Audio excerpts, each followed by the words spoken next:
오늘 말씀의 제목은 하나님의 주권과 유기라는 제목으로 말씀 나누기를 원합니다. 우리가 지금껏 도르트 신조 첫째 교리를 이제 배워왔습니다. 첫째 교리는 이제 하나님의 선택과 유기에 대해서 이야기를 하는데 지난 14조까지는 하나님의 선택에 대해서 이제 배웠습니다. 하나님의 그 선택하심으로 말미암아 우리가 하나님의 자녀가 되는 것이고, 선택받은 자들에게 하나님께서 선택하심으로 성령의 역사하시고, 성령의 역사하셔서 말씀을 깨닫게 하시고, 삼위 하나님을 알게 하시고, 결국 삼위 예수 그리스도를 소망하는 마음, 또 죄를 미워하는 그런 마음, 또 하나님으로 말미암아 모든 위로와 근원이 되는 것들을 우리가 알게 되게 하시는 것들, 이러한 것들이 우리 안에 드러나게 되는데, 이러한 것이 하나님의 선하신 기쁘신 뜻에 의해서 우리에게 적용되고 이해되어졌다라는 것을 배워왔습니다. 그러니까 하나님께서 우리를 선택하심이 얼마나 큰 은혜이고 하나님께서 얼마나 기뻐하시는가, 그렇기 때문에 우리의 선택하심이 번복되지 않는다라는 것이죠. 선택하셨는데 우리의 잘못된 것을 보고 다시 돌이킨다든가 뭐 이런 일이 없다라는 것입니다. 이렇게 이제 선택에 대해서 설명을 했습니다. 이제 15문부터 18조까지 이제 15조, 16조, 17조, 18조에 대해서는 하나님의 버리심, 유기하심에 대해서 이야기를 할 것입니다. 그런데 이제 어려운 점이 뭡니까? 하나님의 선택하심에 대해서는 그나마 말하기가 편합니다. 그런데 하나님의 유기하심을 이야기하면 어떻게 느껴집니까? 뭔가 하나님이 누구를 버리시다니, 긍휼이 없으신 하나님, 냉정하신 하나님, 그런 하나님이 내 자녀는 안 버리셔야 될 텐데, 이런 논조로 우리가 받아들이기 시작한다는 것이죠. 그래서 실제로 이 하나님의 예정론, 하나님의 선택하심과 유기하심에 대해서 교회가 잘 설교하려고 하지 않습니다. 왜냐하면 선택 교리에 대해서 설교를 하게 되면 오해되는 일들이 많이 빚어지고 또 헷갈리기 쉽기 때문에 이것에 대해서 많이 설교하지 않고 가르치지 않으려고 하는 것입니다. 더군다나 그 중에서도 하나님의 선택을 이야기하면 그나마 은혜로워요. 그런데 하나님의 유기를 이야기를 하게 되면 부작용들과 반발이 매우 심할 수 있기 때문에 교회가 많이 이 일들을 행하지 않았다는 것입니다. 그런데 우리의 신앙 선배인 칼빈이나 루터의 경우에는 분명하게 이 개혁자들은 이 유기하심에 대해서, 유기의 교리에 대해서 교회 안에서 바르게 가르치고 명료하게 시행을 했습니다. 왜 이렇게 했냐? 성경에서 분명하게 유기 교리에 대해서 언급을 하고 있고, 이 유기 교리에 대해서 명확히 밝히고 있기 때문에 우리의 신앙 선배들, 개혁자들은 유기 교리를 바르게 가르치고 그것을 교회 안에서 잘 통용되기를 권장했다는 것입니다. 그렇기 때문에 저와 여러분도 성경에서 그것을 이야기하고 있기 때문에 이 유기 교리에 대해서 바르게 이해할 필요가 있는 것입니다. 하나님의 그 선택과 유기를 이야기하면 항상 우리가 떠오르는 것이 하나님 앞에 하나님의 그 선택과 유기가 불공평하다, 또는 하나님의 선택과 유기의 기준이 도대체 뭐냐, 이런 것들을 우리가 접근하려고 하는데 사실은 그것이 이제 합당하지 않다라는 것이죠. 분명히 하나님의 주권적인 사역의 일환이시고 하나님의 주권을 인정해 드리는 방편으로서의 하나님의 선택과 유기를 이야기를 해야 된다는 것이죠. 그러니까 하나님의 유기도 하나님의 선택하심을 통해서 하나님의 주권을 드러내는 그 방식에서 유기도 똑같이 드러나야 된다는 거예요. 그러니까 하나님이 우리를 하나님의 그 성품대로, 하나님의 공의로우신, 의로우심대로 우리를 다루시는데, 그 공의로우심의 다루심의 근거가 하나님의 선택에만 공의로우심이 드러나는 것이 아니라 하나님이 유기하심도 하나님의 그 공의로우심을 드러내는 방식이다 라는 것을 저와 여러분들이 아셔야 되는 것이죠. 언약에서도 그렇습니다. 우리가 하나님의 언약 앞에 순종하면 하나님 복을 주시고 불순종하면 저주를 주신다, 이것에 대해서 이야기할 때도 하나님의 복 주심만을 가지고 하나님의 언약을 이야기해서는 안 된다는 것이죠. 분명히 하나님이 저주하심을 통해서 하나님의 공의로우심을 드러내고 하나님의 의로우심을 우리 가운데 적용하신다라는 점을 분명히 알아야 된다는 거예요. 그러니까 뭔가 우리 일상에서, 우리의 삶의 현장에서 하나님의 심판이나 하나님이 버리시는 사건을 통해서 신자된 우리가 누려야 될 것은 뭐냐면 하나님의 주권과 하나님의 그 의로우심이 저런 방식으로 실현되는구나, 이 관점으로 그것을 봐야 된다는 거예요. 근데 그게 아니고 그것을 바라보면서 하나님은 왜 사랑이 없느냐? 그러니까 자기가 느끼는 대로 자기 입장에서, 인간의 입장에서 어떠한 것을 이야기하기 시작하면 하나님께서 원래 의도하셨던 하나님의 주권과 공의로우심은 우리 안에 드러날 수가 없다라는 것입니다. 그런 점에서 이 하나님의 유기하심에 대해서 우리가 한번 잘 생각을 해봐야 된다는 것이죠. 그러니까 하나님께서 모든 피조 세계를 만드신 다음에 하나님의 주권대로 이것을 이루어 가시는 거예요. 우리는 그 하나님의 주권대로 이루어 가시는 그 피조물 중에 하나일 뿐이라는 거예요. 그러니까 하나님께서 누구를 선택하시고 하나님이 누구를 버리심, 유기하심에 대한 그 원인이 우리에게 없는 거예요. 하나님이 주권대로 하시기 때문에 하나님께 속해 있다는 거예요. 근데 하나님의 그 선택과 유기의 기준을 우리가 알려고 하는 것은 하나님의 그 주권에 대한 도전이고 하나님의 그 어떠함을 우리한테 해명하라고 하는 아주 교만한 태도라는 것입니다. 그러니까 하나님의 어떤 기준으로 선택하시고 어떤 기준으로 유기하시는지 우리는 알 수 없어요. 그러나 우리가 취해야 될 태도는 어떤 거냐면 하나님은 선택과 유기를 통해서 하나님의 주권을 드러내시고 하나님의 그 어떠하심을 우리에게 보이시기 때문에 하나님의 선택과 유기하심에서 하나님의 주권을 보는 것, 그리고 하나님이 주인 되심을 인정해 드리는 것, 이것이 저와 여러분들이 가져야 될 태도라는 것입니다. 그런데도 불구하고 이제 유기하심이 여러분들에게 적용된다면 아주 혼란스럽고 불쾌하죠. 왜 그렇습니까? 우리는 이기적이거든요. 나에게 긍정적인 혜택이 있기를 바라지 부정적인 혜택이 있는 것에 대해서 굉장히 싫어합니다. 그런데 분명하게 저와 여러분들이 아셔야 될 게 하나님의 그 유기하심을 보고 야, 이거 불공평하다. 왜 누구는 택해 주시고 누구는 안 택해 주시지? 이렇게 하면서 하나님 불공평하다 이렇게 말하면 안 돼요. 왜 그렇습니까? 우리의 하나님 주권 맞아요. 근데 하나님 주권 이야기하기 전에 우리가 하나님 주권 다 인정합니까? 문제는 인정하지 않는다라는 거예요. 왜 인정하지 않습니까? 부당하다고 생각하는 거예요. 아니, 저 사람은 뭔데 쟤는 택해주고 왜 내 자식이나 누구는 안 택해주는 것 같지? 이렇게 되면 그때부터 근심이 쌓이고, 왜 근심이 쌓입니까? 하나님의 선택하심과 유기하심, 이것에 대해서 불공평하다고 생각하기 때문에 그렇다는 것이죠. 그렇지 않습니까? 제가 예배 끝나고 나서 우리 수인이한테는 사탕을 주고 다인이한테는 주지 않아요. 그럼 다인이의 마음이 어떻겠습니까? 분명히 중학생이니까 아무렇지 않다고 이야기를 할 거예요. 근데 이것이 매주 반복이 돼요. 그리고 그 주는 가치가 점점 증가해요. 그럼 어떻게 했습니까? 처음에는 괜찮았죠. 근데 나중 지나면 어떻게 되죠? 슬슬 이제 싫은 거죠. 이제 부당한 것 같은데 이 작은 것에 대해서는 별거 아니에요. 근데 이게 액수가 커지고 그럼 이제 부당하다고 생각이 되는 것입니다.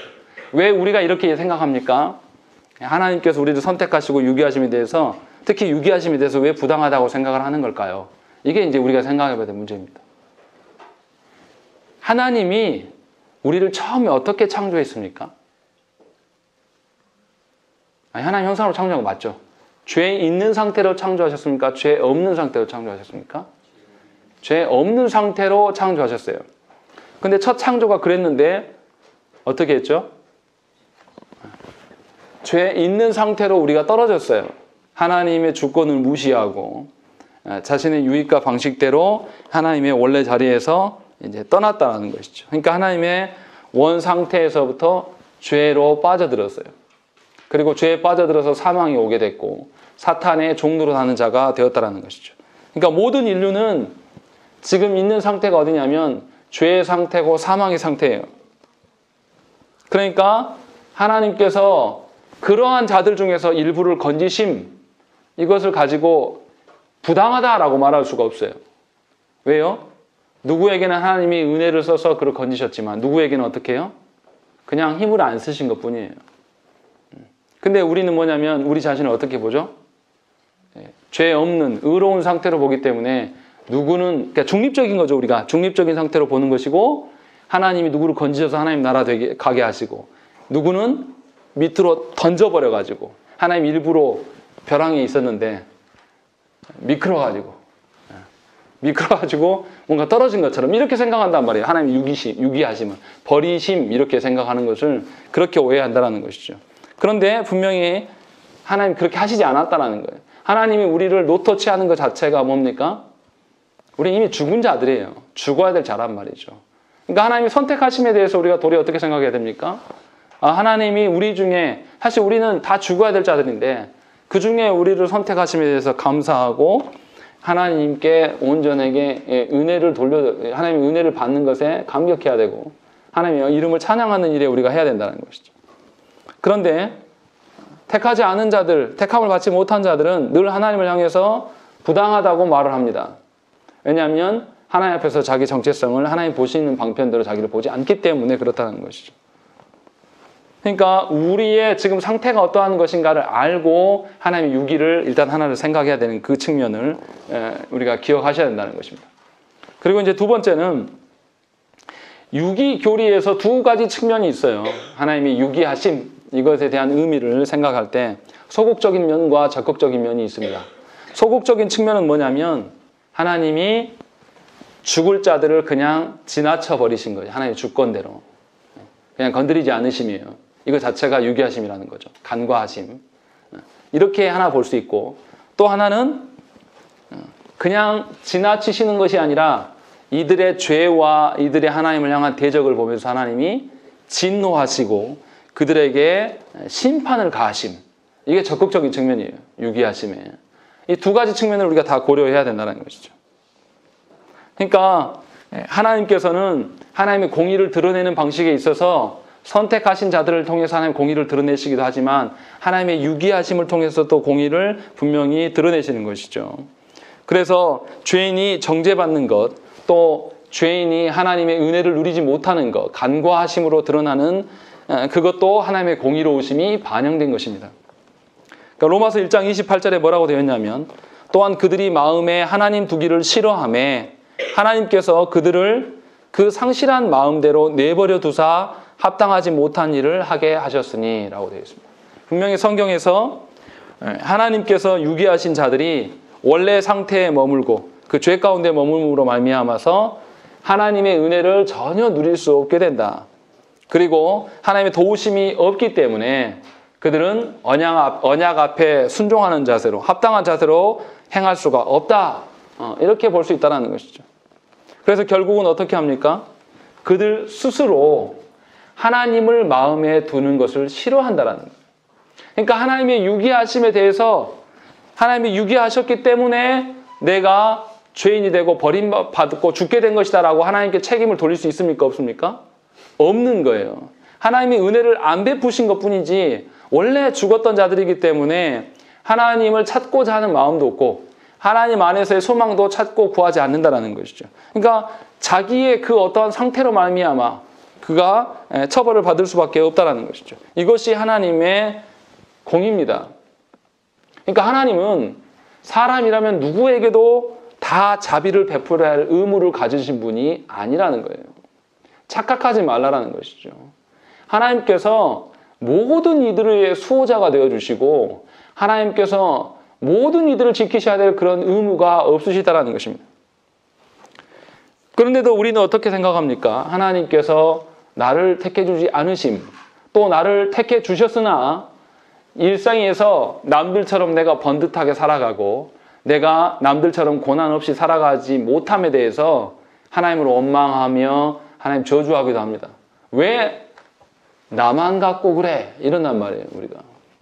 하나님 앞에서 진정으로 하나님께서 원하시는 바대로 살려고 하려는 의지가 우리 안에 없으면서도 도리어 우리는 하나님의 은혜가 없음만을 강조하면서 하나님을 부당함에 대해서 이야기를 한다는 것이죠. 그러니까 하나님의 진노에서도 분명히 저와 여러분들은 하나님의 공의로우심과 하나님의 주권을 인정해 드릴 수 있어야 된다는 거예요. 하나님의 유기하심을 통해서. 오늘 우리가 읽은 로마서 9장 말씀에 뭐가 나타납니까?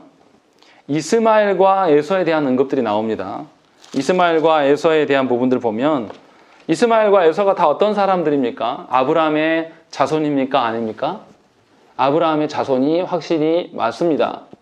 그런데 이 이스마엘과 에서가 아브라함의 자손은 맞지만 아브라함의 그리스도께서 이뤄간 그리스도까지 이어지는 언약의 계보 안에 들은 사람들입니까? 들지 못한 사람들입니까?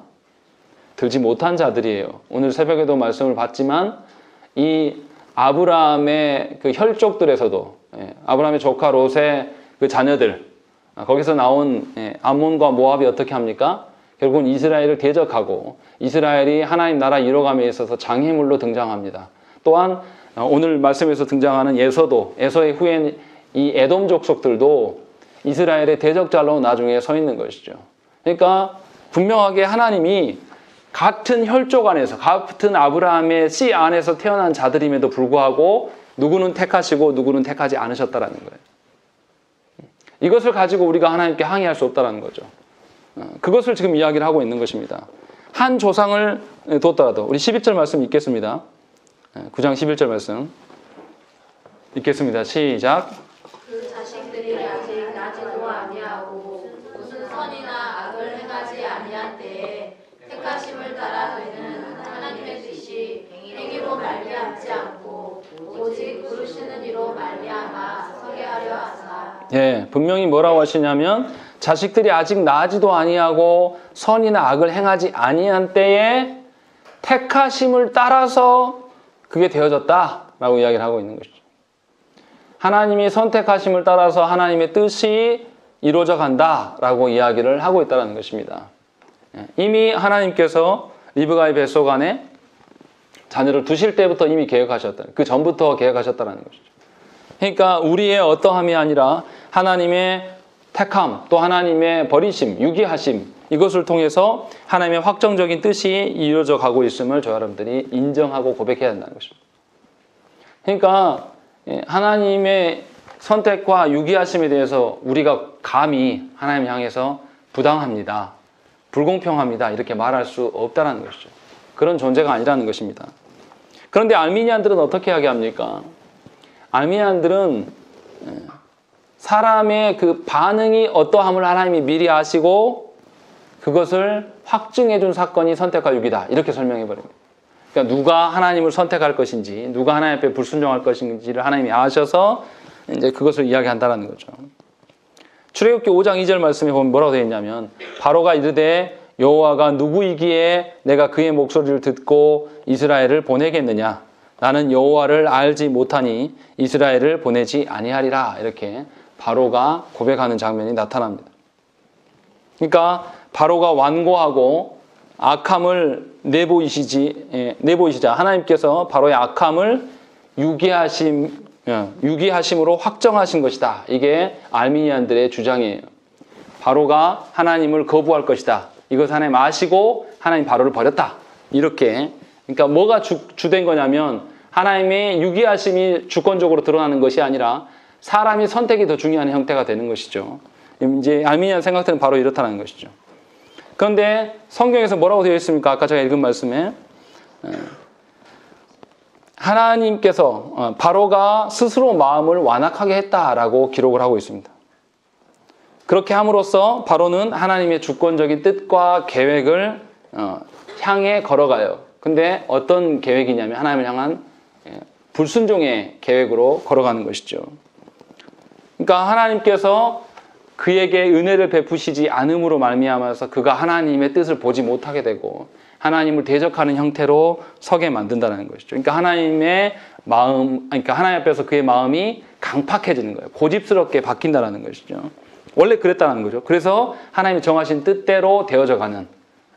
그래서 이 바로는 하나님께서 버릴 수밖에 없는 버리심의 그 뜻대로 계획되어지는 것이 성경의 이제 해석입니다. 그러니까 우리가 하나님께서 바로를 버리심에 대해서 부당하다, 하나님이 그를 그렇게 만들었다 이렇게 말해서는 안 된다는 것이죠.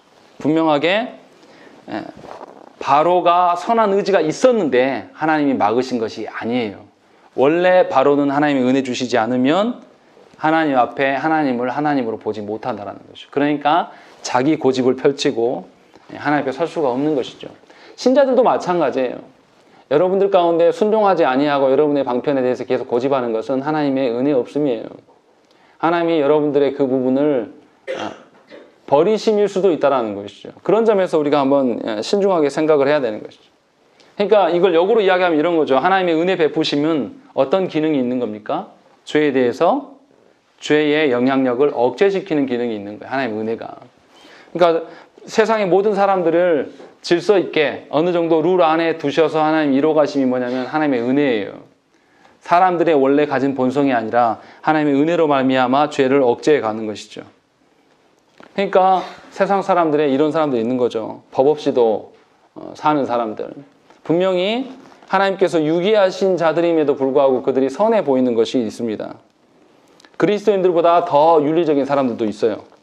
근데 이것 또한 그들 안에 있는 선함 때문이 아니라 하나님이 은혜 베푸셔서, 물론 구원의 은혜는 아니에요. 그의 죄를 억제할 만큼의 은혜 베푸심으로 말미암아서 성령께서 악을 억제하는 효과를 발휘하시기 때문에 그에게 윤리적인 선함이라도 드러난다는 것이죠. 그러니까 우리가 이 사람의 어떠함, 저 사람의 어떠함을 이야기할 때 그 사람의 존재 자체가 그런 것처럼 우리는 착각하는데 그것이 아니라는 거예요. 하나님의 모든 주권하에 이루어지고 있는 것이고, 그렇지만 동시에 그가 하나님을 부인하고 하나님을 인정하지 않음에 대해서 책임을 회피할 수 있습니까? 그럴 수 없다라는 거죠. 하나님이 은혜를, 구원의 은혜를 주신 것인지 아닌 것이 그 주권이 하나님께 있는 것이고 책임은 그들에게 있다는 것입니다. 그러니까 세상은 어떻게 이야기합니까? 이스라엘, 예루살렘이 타락하였을 때에 이 에스겔 선지자가 세 도시를 언급하죠. 예루살렘 성에 대해서 아직 멸망하지 않은 예루살렘 성을 바라보면서 예루살렘 성이 소돔과 고모라보다 더 악하다라고 이야기하고, 또 이 예루살렘 성이 누구의 멸망을 보았습니까? 사마리아의 멸망을 본 자들이에요. 그런데도 그들이 돌이키지 않아요. 그럼 하나님 남은 게 뭡니까? 심판하실 수밖에 없다라고 하면서 하나님 예루살렘의 그 책임을 하나님께서 묻고 계심을 에스겔에서 우리가 볼 수 있다는 것이죠. 그러니까 하나님께서 우리에게 은혜 베풀지 않음에 대해서 우리가 항거하고 하나님의 주권에 도전하는 것은 합당하지가 않는 것이에요. 그냥 하나님의 은혜를 구하는 것, 우리의 할 수 있는 건 그거밖에 없는 거죠. 하나님께 은혜 베풀어 주기를 원하면서 하나님의 주권을 인정해 드리는 방법밖에 없다는 거죠. 그러니까 오늘 말씀에 로마서 9장 20절에 이렇게 말하는 거죠. 한번 읽어보시죠. 로마서 9장 20절 말씀 읽겠습니다. 시작. 이 사람아, 네가 누구이기에 감히 하나님께 반문하느냐? 지음을 받은 물건이 지은 자에게 어찌 나를 이같이 만들었느냐 말하겠느냐? 예, 피조물인 우리가 하나님을 향해서 이렇게 말할 수 없다라는 것이죠. 사람이 하나님에 대해서 반론하고 대항하는 것 자체가 부적절하고, 또 하나님을 대항하는 그 자체가 하나님의 유기하심의 증거라는 것이라는 거죠. 그러니까 우리가 하나님의 행하시는 일에 대해서 뭐 불평한다, 또 아니면 불공평하다, 어떤 이런 방식의 항변하는 것은 우리의 죄입니다. 우리의 악함을 드러내는 방식일 뿐이라는 것이죠. 그러니까 하나님께서 우리에게 지금 부여해 주신 이 현실이 내 만족에 근접하지 않을 수 있어요. 내 만족과 먼 것일 수도 있습니다. 그런데 우리가 여기서 취해야 될 태도는 어떤 것입니까? 여기에서 하나님의 은혜가 무엇이며 하나님의 주권이 어떻게 드러날 것인가를 고민하고 그것 앞에 순종하는 것이 신자의 바른 태도예요.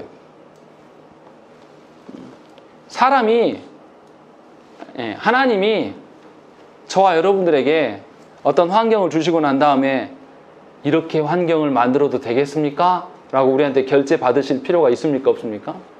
그럴 필요가 없는 것이죠. 근데 우리는 어떻게 해요? 내 마음에 안 드는 어떤 상황들이 펼쳐지면 어떻게 합니까? 하나님한테 내가 언제 결제했습니까? 표현만 이렇게 안 하는 거지 똑같아요.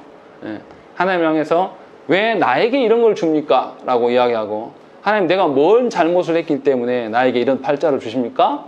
이렇게 이제 항변하는 것이죠. 근데 그렇게 항변하나 하나님을 향해서 내가 이렇게 내 인생 달라고 하나님은 내가 언제 결제했습니까? 이렇게 말하는 거나 똑같다라는 거예요. 하나님 앞에서 대적하는 것이고 하나님의 주권을 무시하고 하나님을 내 발 아래 두는 것입니다. 그러니까 우리가 하나님의 그 유기하심에 대해서 우리의 합당한 태도가 무엇인지를 한번 생각을 해봐야 되는 것이죠.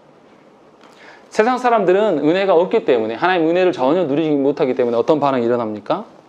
하나님의 선택과 하나님 유기에 대해서 말도 안 된다 이렇게 이야기를 하는 것이죠. 그러니까 세상 사람들이 하나님을 향해서 반발하는 것, 하나님이 선택하시든지 유기하시면 어쨌든 간에 둘 중에 어떤 것이든 간에 반발하고 대적하는 것은 어찌 보면 자연스러운 것입니다. 이상한 게 아니에요. 그러니까 우리가 예정론을 가르칠 때, 하나님의 선택과 유기를 가르칠 때 반드시 뭐가 나타나야 되냐면 반발이 있을 것을 예상하고 가르쳐야 되는 거예요. 그러니까 하나님의 선택과 하나님의 유기를 가르치는데 갑자기 막 반발하고 일어나요. 그러면 당황스러워할 필요가 없다는 거예요. 원래 그렇다는 거죠. 그래서 우리가 인정해야 되는 것이죠. 그러니까 회심하지 못한 자들은 하나님의 말씀을 들으면 분명히 분개하고 적대감을 품습니다. 그리고 이렇게 분개하고 적대감을 일으키는 것이 극히 자연스러운 것이다 라는 것을 저와 여러분들이 인정하셔야 된다는 것이죠. 다시 말하면 이렇게 막 설명해도 안 들으실 거예요. 여러분들의 자녀들에 대해서 이야기를 하면 아주 쉽습니다. 여러분 자녀들 말씀 가르치면 가르치는 족족 그대로 순종하면서 막 아멘을 막 소리 지르면서 막 그렇게 반응합니까? 절대 그렇지 않아요. 놀라울 정도로 거부합니다. 하나님의 말씀을 주어도 절대 듣지 않아요. 막 떠먹여서 입에 넣어줘도 다 뱉어버리죠. 그것이 하나님의 은혜 없음에 대한 반증이라는 거죠. 그러니까 저와 여러분들이 뭐 해야 됩니까? 하나님께서 그 자녀에게 은혜 주시기를 원해야 되는 것이지, 부모의 오류는 뭐냐면 하나님의 은혜가 없는데도 내 힘과 내가 갑질해가면서 자녀를 예배당에 앉혀놓고 성경을 필사시키고 뭔가를 시키면 될 거로 생각한다는 거죠. 이렇게 안 된다고요. 그럴 수 없음을 인정하셔야 돼요. 그러니까 하나님의 긍휼을 구할 수밖에 없어요. 물론 하나님의 말씀을 내가 듣든지 아니 듣든지 가르쳐야죠. 제시는 해야죠. 그러나 내가 제시했다고 바뀌는 게 아니에요. 하나님의 말씀에 대해서 대적하는 것이, 하나님의 말씀에 대해서 거부감을 일으키는 것이 당연한 것이다 여길 것을 이미 마음속에 부모가 갖고 있어야 돼요. 근데 우리 부모는 어떻습니까? 저도 부모지만 다른 아이들은 다 그럴 수 있어. 근데 누구는 안 그런다? 내 새끼는 나를 한 번도 속속인 적이 없어. 이런 큰 오류를 품고 살아가는 거예요. 그러니까 하나님의 주권보다 뭐가 더 중요합니까? 자기 자식이 훨씬 더 사랑스럽고 긍휼한 거죠. 그런 오류에서 벗어나십시오. 하나님의 유기교리를 배웠는데도 그런 방식으로 서는 것은 미련한 겁니다. 하나님께 자녀를 넘겨드리지 않는 거예요. 계속해서 자기가 손을 붙잡고, 그러니까 자녀 걱정하지 마시라고요. 쓸데없는 거예요. 자녀의 영혼에 대해서나 걱정하세요. 자녀의 영혼에 대해서 하나님께 구하시고 하나님의 긍휼을 구하는 게 합당한 거지, 우리 손으로 우리 능력으로 어떻게 자녀 변화시킵니까? 여러분들의 마음 여러분들 스스로 막 잘 지켜내고 여러분 스스로 여러분들의 마음을 하나님께 순종할 수 있는 상태로 막 바꾸시고 막 그렇게 사십니까? 우리 마음도 못 지키잖아요. 우리 마음도 안 돼서 어떻게 합니까? 나의 한심한 꼴을 발견할 때마다 하나님께 어떻게 해요? 너무나 한심하니까 눈물 짓잖아요. 내가 나를 발견하면서. 그러니까 자녀에 대한 부분들도 하나님의 주권을 인정해 드리는 방식으로 우리가 서야 돼요. 그러니까 자녀의 대적함에 대해서 이상히 여길 필요가 없다라는 것이죠. 우리가 해야 될 것은 하나님이 유기하심이 드러날지라도 우리는 순종과 겸손의 자세를 잃지 말아야 된다는 것이죠. 우리가 상상할 수 없는 우리의 그 환경들이 주어질 때도 우리는 겸손하게 나를 낮추고 도리어 그리스도께 더 배우기를 원하는 그런 자세가 우리 가운데 있어야 되는 것입니다. 누가복음 10장 21절에 그때 예수께서 성령으로 기뻐하시며 이르시되 천지의 주제이신 아버지여, 이것을 지혜롭고 슬기 있는 자들에게 숨기시고 어린 아이들에게는 나타내심을 감사하나이다. 옳소이다. 이렇게 된 것이 아버지의 뜻이니이다 라고 말씀하는 것이죠. 하나님의 선하신 뜻을 지혜롭고 슬기 있는 자들에게 보이지 마시고 어린아이들한테 보이라고 이야기하시는 거죠. 그런데 이 어린아이들이 하나님께 나오는 것을 누가 막았습니까? 제자들이 막았어요. 하나님의 말씀을 좀 안다는 사람, 예수 그리스도를 안다는 자들이 막아선 거죠. 왜 이렇게 됐을까요? 하나님의 주권을 인정하지 않기 때문에 그래요. 아무리 교리를 많이 알고 뭐 목사 할아버지라고 해도 하나님의 주권을 인정하지 않는다라면 아무런 의미가 없어요. 교리 많이 알면 뭐합니까? 순종의 삶이 없는데. 성경 많이 암송하고 안다고 해서 그의 영혼이 어떻게 변화됩니까? 절대 그렇지 않아요. 그러니까 하나님의 주권을 인정해 드리는 것이 신자가 해야 될 가장 최상의 일이고 가장 기본이 되는 일입니다. 그래서 여러분들에게 하나님께서 자녀를 주신 게 아니라 위탁하신 거예요. 여러분께 아니에요. 변화되지 않는다고 자녀들에게 감정 부리지 마시라는 거예요. 다 의미 없는 겁니다. 도리어 하나님께 죄스럽게 여기셔야 돼요. 자녀를 바라보면서 나를 발견하고 하나님께서 나의 아둔함을 보게 하시기 위해서 자녀 주심에 도리어 감사하셔야 된다는 것이죠. 그리고 자녀의 영혼을 하나님께 맡기셔야 됩니다.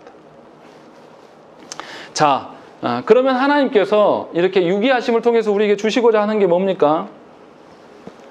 분명히 하나님의 택함을 받은 신자는 하나님이 그 택해 주심으로 우리가 누릴 수 있는 그 은혜, 그 기쁨, 이것이 세상에 어떤 것보다 가치 있다라는 것을 우리에게 하나님 보여주시는 거예요. 그러니까 분명히 내가 어떻습니까? 내가 하나님의 자녀가 되었고 신자인데 세상 사람들하고 비교해 봤을 때 여러분 자신이 꽤 괜찮고 믿음이 있고 그렇습니까? 그렇지 여러분들이라 제가 말하기가 그렇네요. 저는 보면 그렇지 않아요. 말만 목사지 제 안에 욕망이나 제 안에 어떤 것들이 세상 사람들과 큰 차이가 없어요. 똑같아요. 그런데도 하나님 어떻게 하셨습니까? 아무런 차이가 없는데 오히려 제가 더 못하는데도 하나님이 누구를 택하셨습니까? 나를 택해 주셨어요. 그럼 우리가 가져야 될 태도가 뭐겠습니까? 하나님이 주신 것으로 완전한 만족을 누리는 거예요. 이것 외에는 없습니다. 하나님의 영광을 어떻게 드러냅니까? 세상에서 크고 능력 있고 강력하여서 영향력을 주는 자리에 서는 것이 하나님의 영광입니까? 아니라니까요. 그것은 교만함이에요. 우리가 하나님의 영광을 드릴 수 있는 방편은 하나님께서 세상보다 못한 나를 택해 주셔서 겸손한 마음을 갖고 세상의 방식이 아니라 하나님이 주신 것으로 충분히 자족하고 만족하는 것. 그래서 세상의 어떠한 기쁨보다 하나님이 주시는 것이 기쁨이다 라는 것을 인정해 드리는 것. 이게 우리가 해야 될 하나님의 영광의 전부예요. 그 이상 뭐 할 수가 없습니다. 다른 것을 소망해서도 안 된다는 것이죠. 그러니까 내가 무엇인가 잘 되고 내 안에 무엇인가 많이 이뤄내서 하나님의 영광을 한다는 것은 다 하나님을 모르는 거고 하나님의 주권 앞에서 교만 떠는 것밖에 되지 않는다는 거죠. 그러니까 하나님의 영광을 드러내는 것은 무언가 내가 있어서 드리는 것이 아니에요. 내가 무언가 세상보다 더 잘났기 때문에 하나님의 영광을 드러내는 것도 아니란 말이에요. 그런데 왜 여러분들의 능력 없음에 대해서 계속 그것을 붙들고 있냐 이 말이에요.